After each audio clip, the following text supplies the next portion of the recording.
आंतरराष्ट्रीय नाणेनिधीच्या अहवालानुसार अमेरिका, चीन आणि जर्मनीनंतर सर्वाधिक मोठी अर्थव्यवस्था असलेल्या देशाच्या यादीत लवकरच भारत चौथ्या क्रमांकावर असेल. जपानला मागे टाकत भारत जगातील चौथ्या क्रमांकाची सर्वाधिक मोठी अर्थव्यवस्था असलेला देश बनणार आहे. हा अहवाल जाहीर झाल्यानंतर आज उपमुख्यमंत्री एकनाथ शिंदे यांनी देशाचे पंतप्रधान नरेंद्र मोदी यांचं विशेष अभिनंदन करून या कामगिरीबद्दल त्यांना शुभेच्छा दिल्या. याबाबत शिंदे यांनी social media platform Xavier post टाकून पंतप्रधानांना शुभेच्छा देताना आदरणीय नरेंद्र मोदीजी यांच्या नेतृत्वात भारताची ही वाटचाल समस्त भारतीयांसाठी अभिमानास्पद आहे. मेक इन इंडियासारखा मंत्र देशाला देतानाच पंतप्रधान मोदीजी यांनी आत्मनिर्भरता, नाविन्यपूर्ण विचार आणि उपक्रम, तंत्रज्ञानाचा प्रभावी वापर आणि सर्वांगीण विकासाच्या दृष्टीमुळे भारत हे स्थान पटकावत असल्याचं म्हटलंय.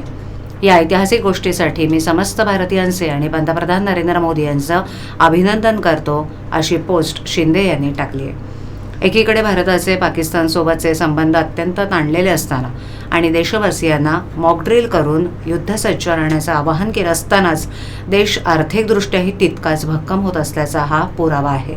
त्यामुळे याबद्दल शिंदे यांनी पंतप्रधानांचं विशेष अभिनंदन केले.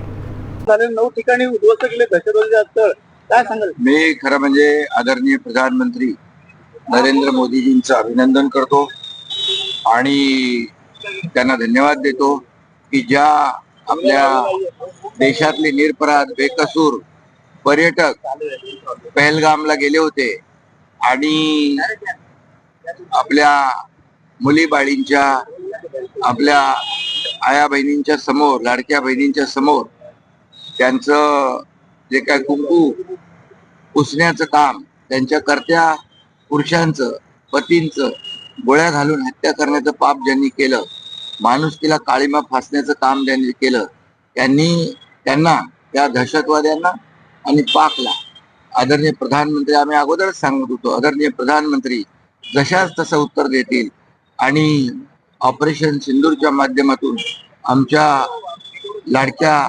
बहिणींचं, मुली बाळींचं आणि जे काही कुंकू पुसण्याचं पाप केलं त्यांना धडा शिकवला. सर हिंदी बता दीजिए सर. ऑपरेशन सिंधु के माध्यम से जो कार्रवाई